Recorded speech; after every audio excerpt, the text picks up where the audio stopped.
বিরিয়ানির জন্য চিকেন নিয়ে নিয়েছি 1.5 কেজি। আদা রসুন পেস্ট দিয়ে দিলাম, টক দই,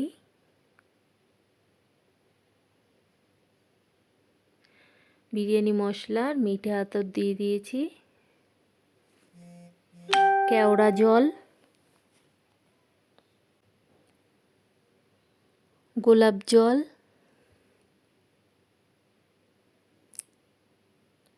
পেঁয়াজ বেরেস্তা করেছিলাম তার তেলটা দিয়ে দেব,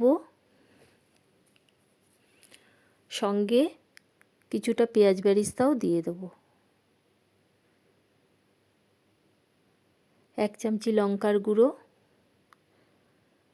স্বাদ মতো নুন, এবার চিকেনটা মাখিয়ে নেব।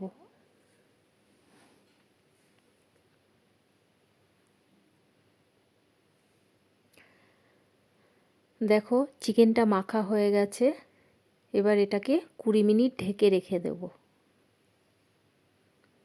এদিকে একটা কড়াই বসিয়ে নিয়েছি,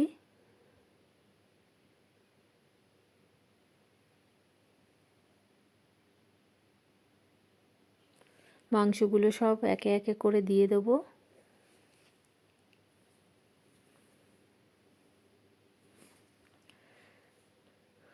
এবার নাড়িয়ে চাড়িয়ে দেব মাংসটাকে।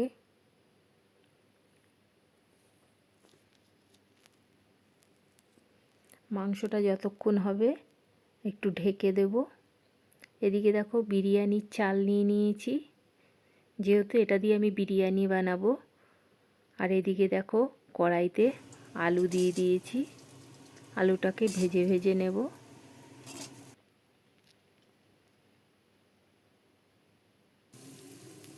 এদিকে চিকেনটাকে তুলে দেখব, দেখো আমার চিকেনটা প্রায় হয়েই এসছে। আর এদিকে আলু ভাজাটাও আমার হয়ে গেছে। এবার বিরিয়ানিটা আমি সাজিয়ে নেব। আজকে তোমাদের বিরিয়ানি সাজানোটা দেখাতে পারিনি, নেক্সট ভিডিওতে দেখাবো। দেখো আমার বিরিয়ানি হয়ে গেছে, চিকেন বিরিয়ানি। কেমন লাগলো বন্ধুরা অবশ্যই জানাবে। নেক্সট ভিডিওতে তোমাদের সঙ্গে আবার দেখা হবে। আজকের মতন এখানেই শেষ। Tata, bye bye.